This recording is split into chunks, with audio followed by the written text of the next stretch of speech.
Olá pessoal, nessa aula a gente vai efetivamente começar a trabalhar com Python, né? Então eu vou fazer o upload do meu script Python, né? Do meu script Jupyter Notebook, onde tem a série de células que a gente vai iniciar com a linguagem Python, vai aprender sobre a linguagem Python. Então eu mostrei na última aula como fazer essa inserção, como fazer upload do script, tá? Mas eu vou fazer aqui novamente, caso você tenha perdido a aula anterior ou não assistiu, tá? Então, para isso, basta clicar aqui em Upload e escolher o seu arquivo, né? No diretório onde você fez o download que eu enviei. Então, o meu está aqui na área de trabalho, vou colocar aqui, vou abrir. Então, o script que a gente vai abrir agora é o ML Linguagem Python 01, tá? Esse é o script que a gente vai fazendo upload aqui para o meu Jupyter Notebook. Você viu nas aulas anteriores como abrir essa ferramenta. Tá? Agora eu vou fazer o upload, cliquei no meu arquivo, escolhi ele aparece aqui para mim, basta clicar em upload. Pronto, ele já fez o upload do arquivo, né? Ele já está aqui para mim. Agora é só eu clicar aqui no nome do arquivo, que ele vai abrir para mim esse arquivo aqui. Vou fechar essa aba aqui anterior. Tá, ok. Ele está carregando aqui agora. Pronto, então ele abriu para mim aqui agora o Jupyter Notebook que eu enviei para vocês, tá? Então eu espero que você abra aí para acompanhar junto comigo aqui durante a aula, tá? E a gente vai conhecer aqui e trabalhar com os scripts Python. Nessa aula a gente vai aprender mesmo a linguagem Python, vamos ver como funciona essa linguagem, vamos executar alguns scripts, tudo do zero mesmo, para quem nunca viu Python, para quem nunca utilizou essa linguagem. Basta acompanhar aqui passo a passo. Então, olha só, eu coloquei aqui na primeira célula, né? Aqui vem uma célula do tipo Markdown, tá? Então, essa célula do tipo Markdown é uma célula usada para documentação. Então, foi aqui que eu coloquei um título, né? Mentoria Evolution, Python para Data Science, beleza? A segunda célula aqui eu tenho um link, né? Que é o link para o site minerandodados.com.br. E na terceira célula tem outra célula do tipo Markdown, né, que é uma célula que eu coloquei aqui para documentar os passos, né, de como executar uma célula, né, como é que funciona isso. Então, a única diferença aqui para as aulas anteriores é que a gente tem essas células aqui que são do tipo Markdown. Então, o que seria isso? Eu vou criar aqui uma nova célula, vou clicar em Insert Cell Below, como a gente viu na aula anterior, tá? Quando eu faço isso, por padrão, o Jupyter Notebook coloca a célula com o tipo Code, ou seja, uma célula que foi criada para receber código, né? Nesse caso, código Python. Então, eu posso digitar aqui um comando Python, né? Por exemplo, 2 mais 2, a gente vai ver, e ele me dá um resultado. Ao clicar em Run ou Ctrl Enter, ele me dá um resultado. Querer criar uma célula de marcação, que é uma célula do tipo Markdown. Então, se eu vim aqui, né, e apagar essa célula aqui agora, vou criar uma célula nova, Insert, célula abaixo, tá? E eu vou criar essa célula, falar que é do tipo Markdown. Ela permite que eu escrevo na linguagem Markdown com a linguagem para marcação, uma linguagem para documentações, né? Então ela permite que eu escreva algo aqui em Markdown e ele executa para mim para ficar dessa forma. Então, por exemplo, eu vou digitar algo aqui, né? Curso de Python.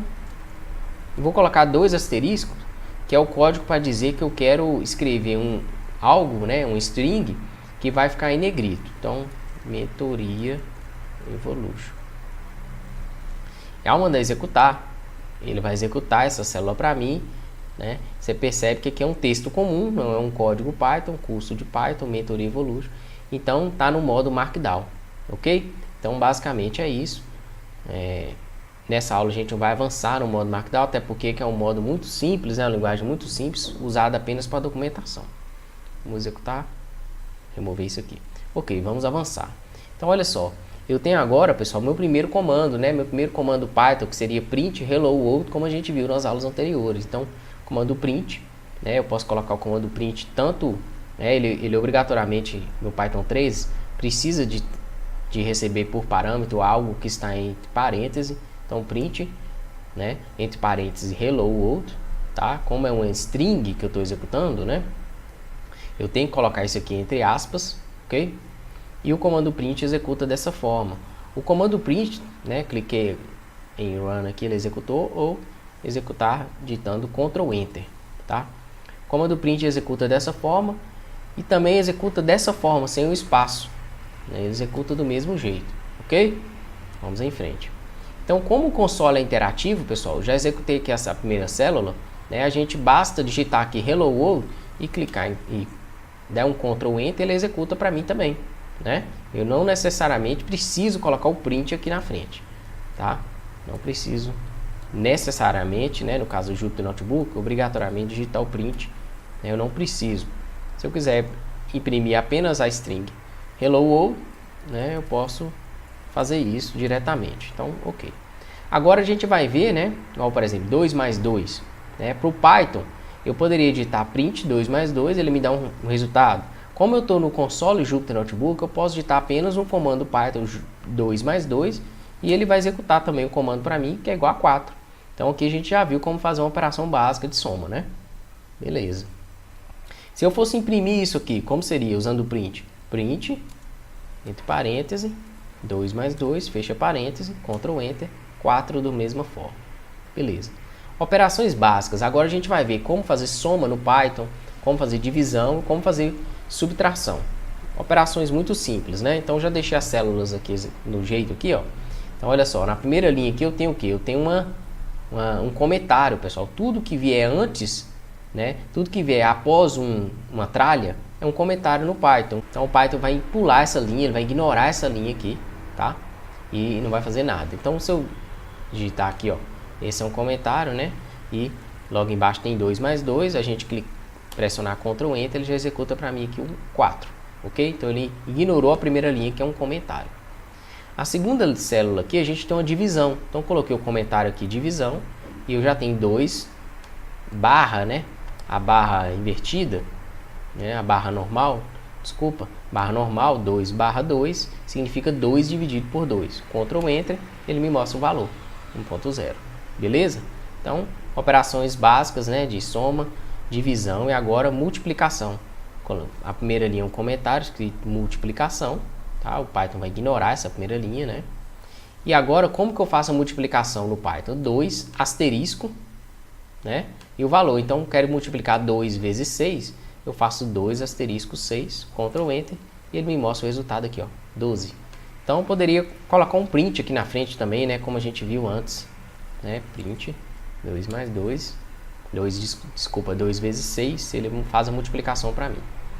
No caso da subtração, basta passar um tracinho, né? Então 2 menos 2, e executar, ele já me dá um resultado aqui igual a 0.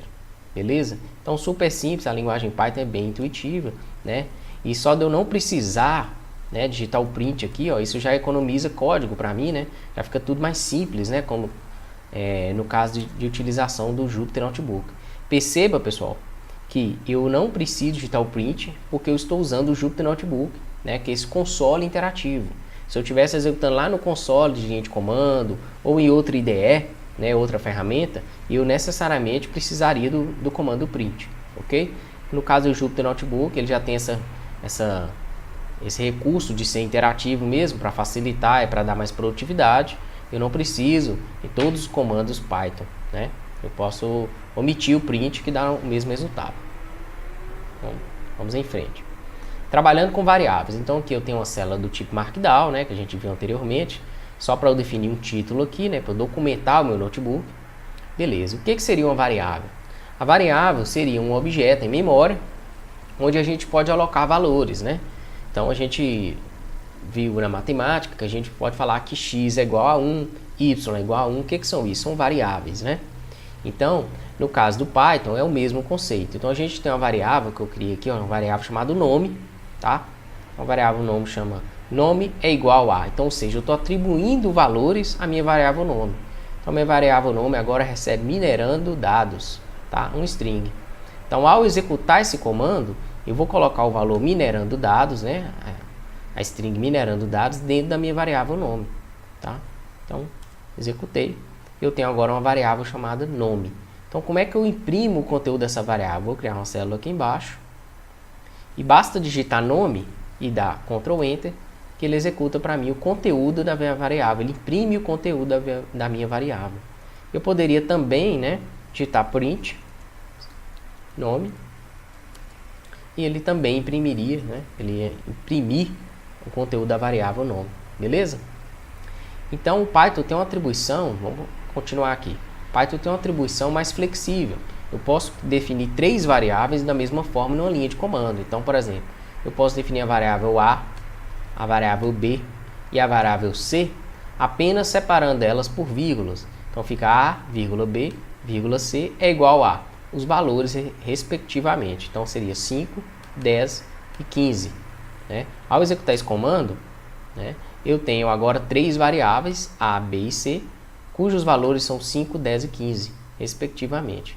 Então, se eu quiser visualizar o conteúdo dessas variáveis, basta eu colocar o nome delas aqui no console e executar, e ele me mostra, né, 5, 10 e 15, ou seja, o conteúdo dessas variáveis, né, que eu defini. Então, eu vou criar uma célula aqui embaixo, coloquei aqui em modo de comando, pressionei ESC, vou criar uma célula logo embaixo, vou pressionar a tecla B, e vamos imaginar que eu quero imprimir apenas a variável A. Então, basta eu digitar A, mandar executar, ele imprimiu o valor da variável A, né?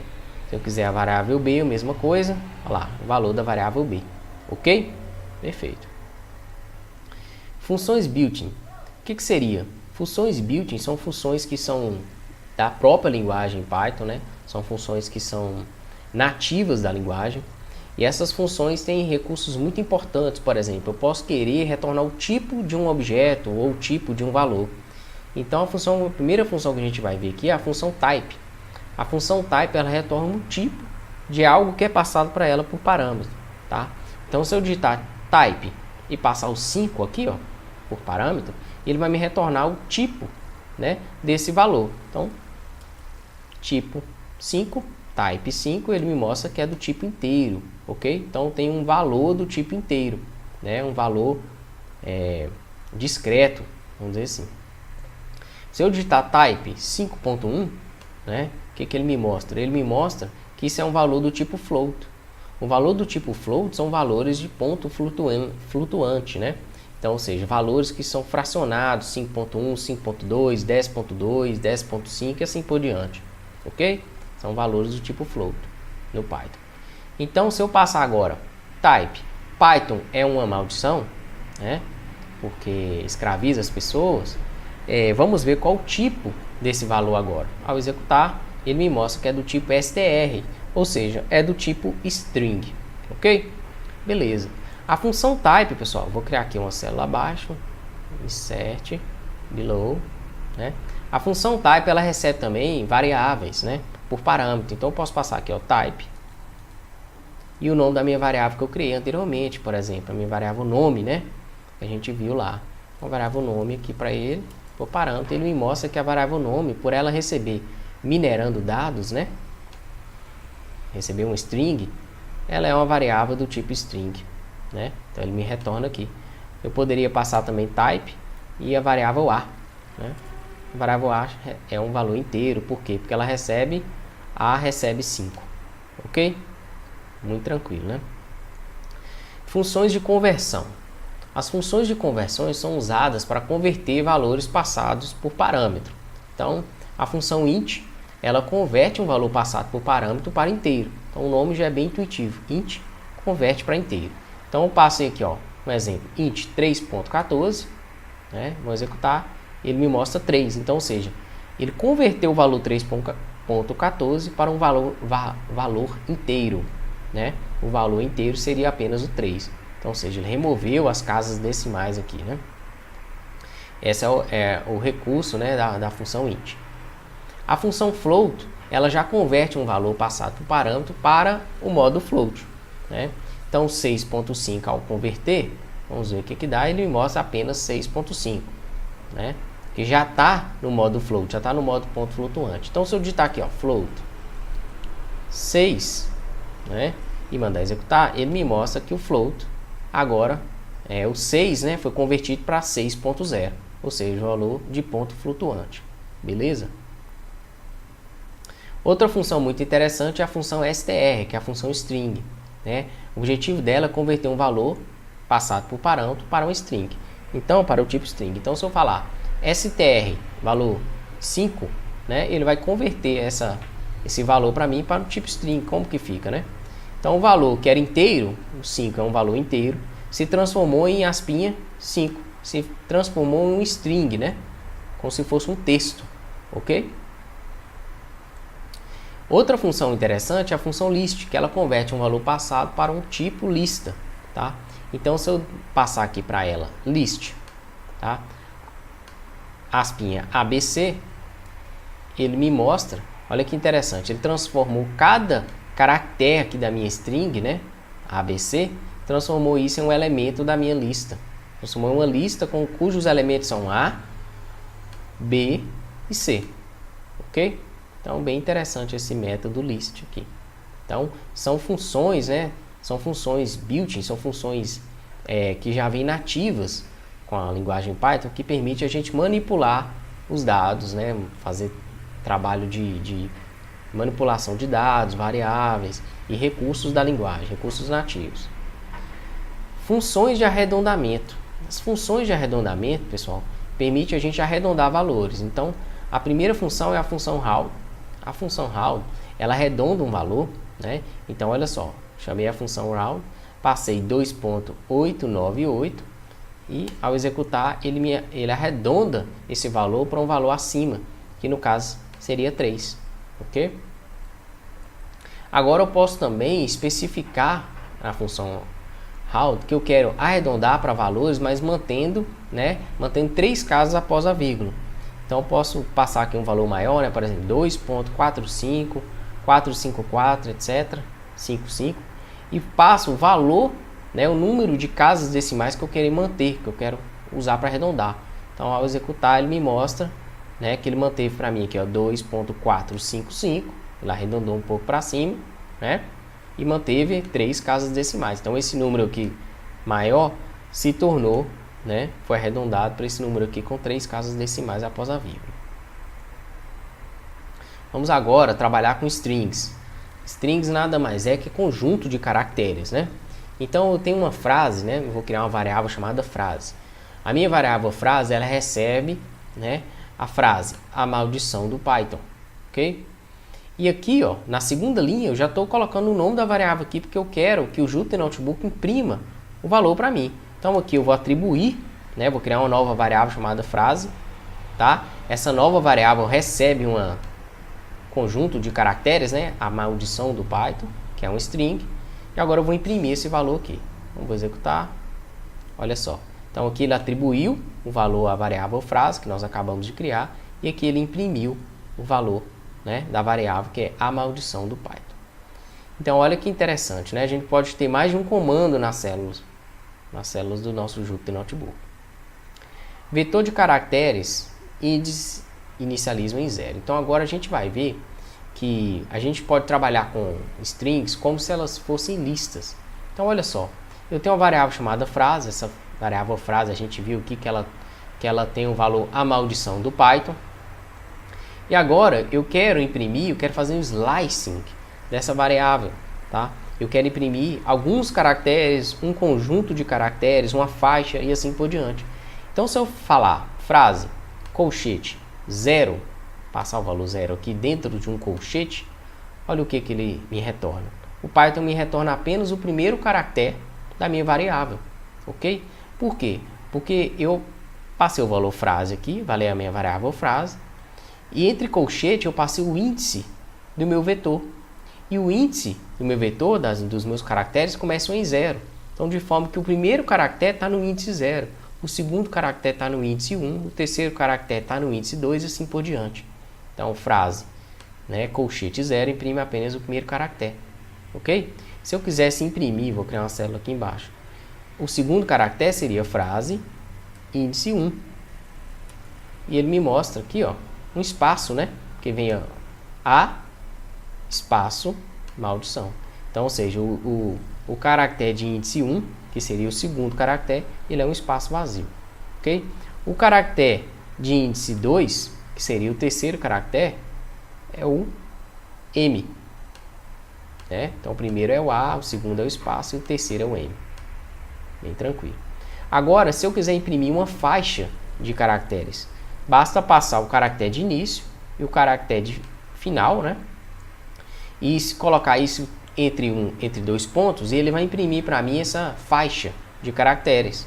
Então, ó, frase 0, 2 pontos, 10, ele imprime para mim a maldição, ok? Porque o primeiro caractere é 0 e o último caractere aqui é o 10, tá? Então ele vai até o 10, o 10º caractere, ele imprimiu para mim a maldição.